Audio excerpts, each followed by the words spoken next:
Bonjour à toutes et bonjour à tous, bienvenue sur Comics Party pour une nouvelle vidéo. Très heureux de vous retrouver aujourd'hui.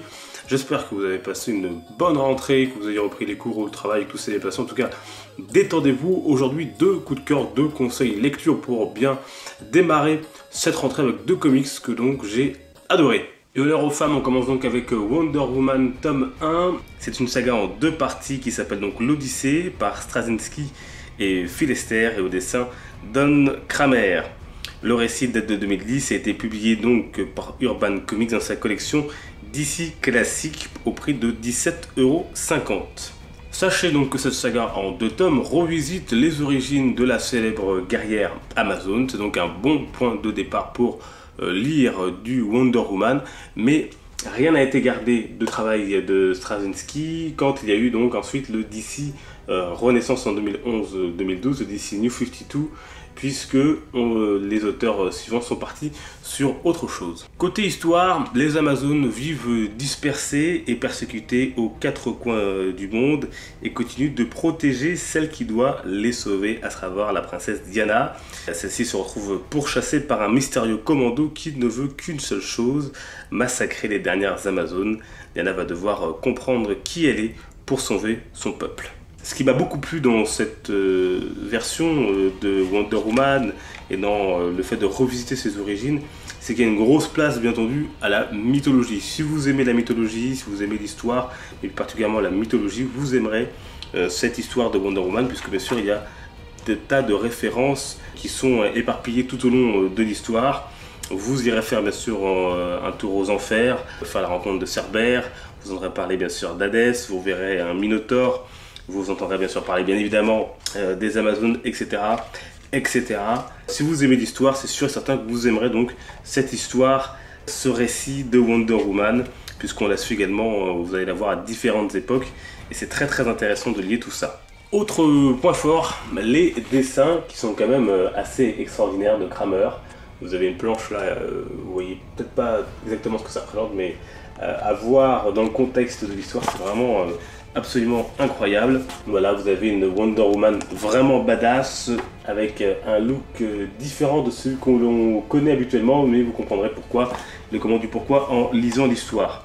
Je vous l'ai dit, donc des dessins vraiment très beaux et également des scènes de combat épiques, puisque Wonder Woman c'est une guerrière, tout comme les Amazones, et vous avez tout au long de ce comics des combats vraiment incroyable de Wonder Woman, mais également des autres Amazones, et puis également des vilains, de ceux qui lui veulent du mal à elle, et aux autres Amazones.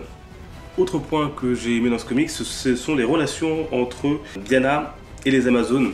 Elles sont protectrices, ces Amazones, envers Diana, puisque elles ne veulent que son bien, elles savent que c'est elle qui doit aider ce peuple des Amazones, et Wonder Woman elle-même est très protectrice envers son peuple, envers ses femmes qui font partie de sa famille, et elle est prête à tout et à se battre pour les aider et les protéger. C'est vraiment très très bien dépeint dans le scénario. Voilà, et puis notons que l'introduction de ce Wonder Woman l'Odyssée est signée par l'excellent scénariste que j'adore et que vous aimez sans doute aussi, Jeff Jones. À la fin, bien évidemment, comme d'habitude chez Urban, vous avez pas mal de choses intéressantes, pas mal de bonus. Vous avez d'abord un petit mot de Linda Carter, qui est autre que celle qui a interprété Wonder Woman dans la série des années 70 à la télévision. Et puis ensuite, la recréation d'une icône par Jim Lee et repenser les origines par Straczynski. Et puis bien sûr, les différentes galeries de couverture pour ce tome 1.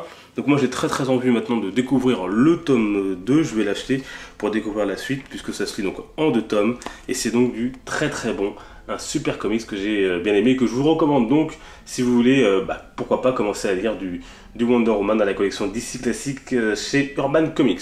On part du côté de Marvel à présent avec un comics plus simple mais tout aussi intéressant, c'est Nova, le tome 1 aux origines.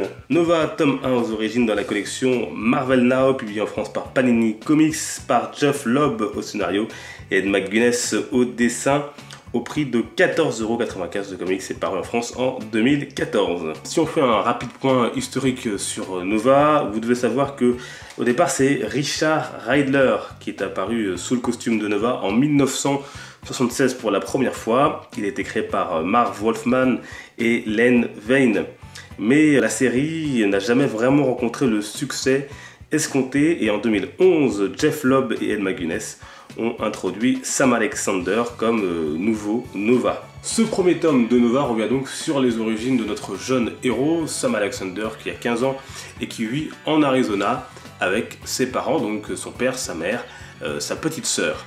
Son père, gardien dans son lycée, boit et passe ses journées et ses nuits à raconter à ses enfants ses histoires du temps où il était dans le Nova Corps et où donc il menait des missions avec notamment par exemple Rocket Raccoon et Gamora.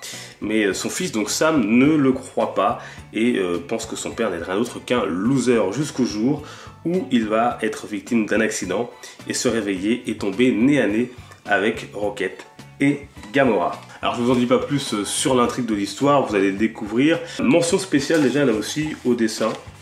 Vous allez voir, je vous les montre, vous en avez déjà vu. Ils sont vraiment très beaux. Regardez comme c'est beau, comme c'est fluide, comme c'est lisse.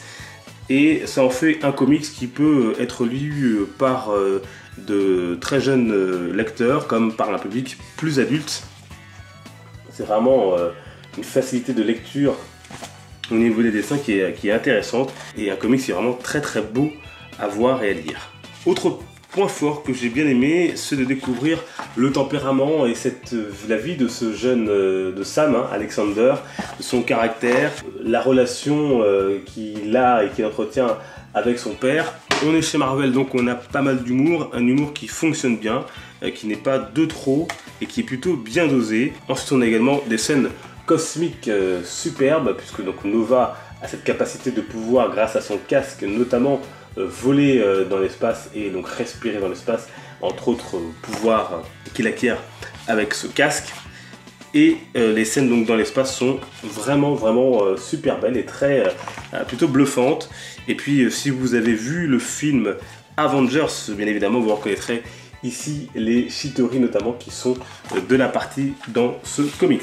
Donc comme le dit cette pastille argument de vente avec les Gardiens de la Galaxie, on retrouve, pas tous les Gardiens de la Galaxie, mais Rocket et Gamora dans cette histoire. Ils sont présents et font avancer l'intrigue, donc ça c'est indéniable.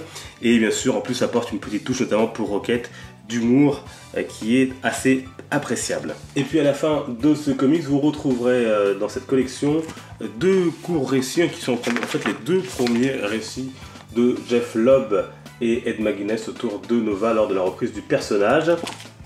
Et puis vous avez également la galerie des couvertures et ici vous reconnaîtrez le travail de Monsieur Garcin dont je vous ai déjà présenté notamment dans la vidéo 1000 abonnés dans ma collection, un travail autour de ces collages et là il en avait fait également un pour Nova. À la fin vous avez également le carnet d'Ed McGuinness qui présente donc ses croquis, ses dessins, comment il a imaginé le costume de Sam Alexander. Voilà, donc aussi pas mal de bonus intéressants dans cette collection chez Panini. Voilà donc pour ces deux coups de cœur, voilà, pour bien démarrer la rentrée, vous avez Wonder Woman tome 1, l'Odyssée, 17,50 € chez Urban Comics dans la collection DC Classics, c'est en 2 tomes, c'est par Straczynski. Et puis vous avez par Jeff Lobb, ici donc Nova Origin, 3 tomes chez Panini Comics dans la collection Marvel Now au prix de 14,95 €. Donc voilà, deux lectures que je vous conseille par exemple si vous voulez, si vous n'avez pas lu déjà, et si vous cherchez des comics à lire en cette rentrée, 2 tomes 1 réussis. Moi je vais prendre la suite pour ces deux comics et j'ai hâte de les découvrir. Voilà, j'espère que cette chronique vous aura plu. Si vous avez lu ces deux comics, n'hésitez pas à me dire ce que vous en pensez et ce que vous en avez pensé dans les commentaires. Et si vous ne l'avez pas encore lu, dites-moi si ça vous intéresse en tout cas de les découvrir. Merci à vous de votre fidélité, on se retrouve mercredi pour une nouvelle vidéo. D'ici là, portez-vous bien. On peut se retrouver également d'ici là sur Twitter et Facebook pour discuter. Les liens sont dans la description, n'hésitez surtout pas. Vous pouvez également vous abonner si vous le souhaitez pour découvrir les restes des vidéos. On se retrouve donc la semaine prochaine. D'ici là, portez-vous bien. Les comics sont une fête. Bon dimanche. Ciao.